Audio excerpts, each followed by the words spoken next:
வணக்கம். YouTube short வீடியோவில் நான் ஒரு வீடியோ பார்த்தேன். அந்த வீடியோவில் யாராக இருந்தாலும் கருவறைக்குள் போக முடியாது, கடவுளை தொட முடியாது.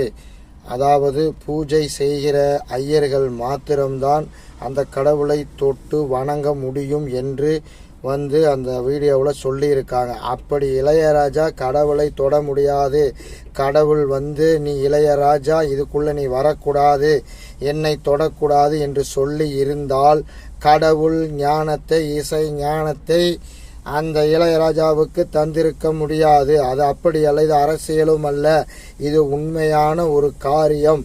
கடவுளை யார் வேணாலும் தரிசிக்கலாம், தொடலாம், தொட்டு கும்பிடலாம்.